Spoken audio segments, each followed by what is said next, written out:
السلام عليكم خوتي، مرحبا بكم في فيديو جديد. كما العاده جايب لكم اهم واخر الاخبار بلا ما نطول عليكم. ندوزو العناوين. كلاسيكو الدوري السعودي كيجمع ياسين بونو وعبد الرزاق حمد الله. ترهل سيسجل حمد الله على ياسين بونو. الانتقادات تنهال على يوسف النصيري قبل معسكر الاسود. كريستيانو رونالدو يرد لاول مره بعد حركته المشينه ضد الشباب. نبداو اول خبر وهو الكلاسيكو اللي يجمع بونو وحمد الله من غادي يحتضن ملعب المملكه ارينا في العاصمه الرياض فريق الهلال المتصدر مع الضيف ديالو الاتحاد حامل لقب الجمعه في قمه مباريات المرحله الثانيه والعشرين. كيجي هنا الهلال متصدر ب 59 نقطه، متقدم على النصر بفارق 7 نقاط اللي كيطاردو مباشره وب 22 نقطه على الاهلي اللي محتل المرتبه الثالثه. غتكون المواجهه بين الهلال اللي كيلعب معاه المغربي العملاق ياسين بونو والاتحاد اللي كيلعب معاه حمد الله، وغادي يلعبوا 3 مباريات، وهذه غادي تكون اول مباراه، ومن بعد غادي يبقى لهم 2 ديال المباريات اللي غادي يخليوهم يتواجهوا ويلعبوا مجددا في الخامس والثاني عشر في هذا الشهر في الرياض وجده، تواليا ضمن ذهاب واياب ربع نهائي دوري ابطال اسيا.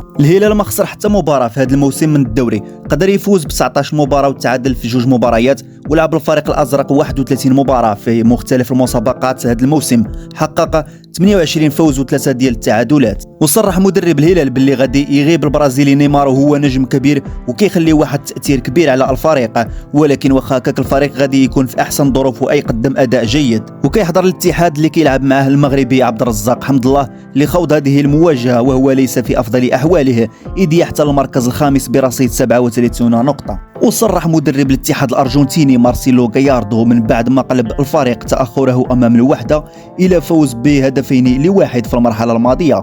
قال المدرب: احب ان اؤكد ان الفريق يمتلك جينات القتال وعلى لاعبين على اعلى مستوى في كافه المراكز. وكما شفنا التألق الخرافي ديال عبد الرزاق حمد الله اللي سجل 2 أهداف الفوز امام الوحده، وهي الثنائيه السادسه له بقميص العميد ليرفع رصيده الى 15 هدفا هذا الموسم. وصرح حمد الله على هذه المواجهه اللي تجمعوا بياسين بونو باللي هو مستعد لمباراه الهلال بكل قوه باش يصحح بعض الامور، وقال باللي هو كينتظر هذه المواجهه اللي مازال في الذاكره ديالو منذ ذهاب. انا كيبان لي حمد الله غاضب وموجد بزاف البونو. وكان الهلال خرج فائز في مباراه الذهاب على ملعب الجوهره المشعه في جده ب4 أهداف ل3.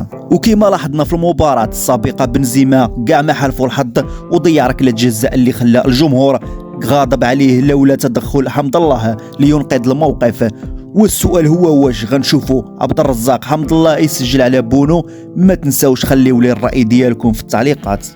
وندوزو ندويو على النجم المنتخب المغربي يوسف النصيري. تعرض يوسف النصيري لكثرة الانتقادات مع ناديه إشبيلية الإسباني، وهذا الشيء السبب ديالو هو أن النصيري غاب عن التهديف في المباريات ال3 الأخيرة. ما قدرش النصيري يسجل على فريق ريال مدريد ضمن منافسة الجولة 26 من الدوري الإسباني، وألقت الجماهير الأندلسية كافة غضبها على نجم الأسود من بعد ما ضيع فرصة لتسجيل هدف التعادل أمام الفريق الملكي ريال مدريد. ومنحت سوفا سكور المختصة في الأرقام والإحصائيات تقييما سيئا في المباراة للنصيري، وطالباته باش يقدم مستوى أفضل من بعد ما توفقش في هز الشباك خلال المباريات الأخيرة. ومن المحتمل تواجد يوسف النصيري في قائمة المنتخب المغربي، وبالضبط في المباراتين اللي تجمع المنتخب المغربي ومنتخب أنغولا ومنتخب موريتانيا في شهر مارس. ولكن رغم الانتقادات يوسف النصيري قدر يحقق رقما تاريخيا بعدما أصبح اللاعب المغربي الأكثر تسجيلا في الدوري الإسباني برصيد 60 هدفا.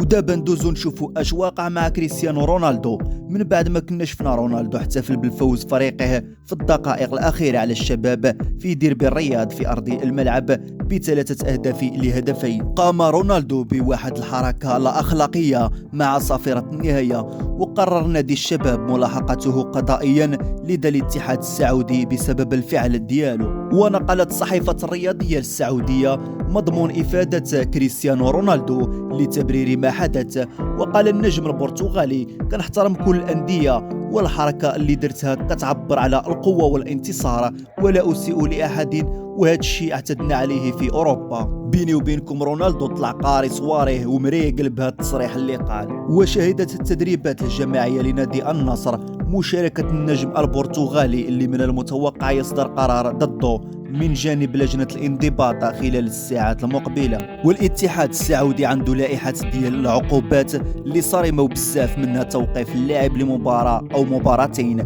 وكذلك غرامة مالية قدرها 10,000 ريال أو 20,000 ريال ملي كيصدر على أي لاعب سلوك لا أخلاقي أو ألفاظ مخلة. وغادي نخلي لكم أصدقائي لائحة العقوبات الاتحاد السعودي، قراوها بأنفسكم.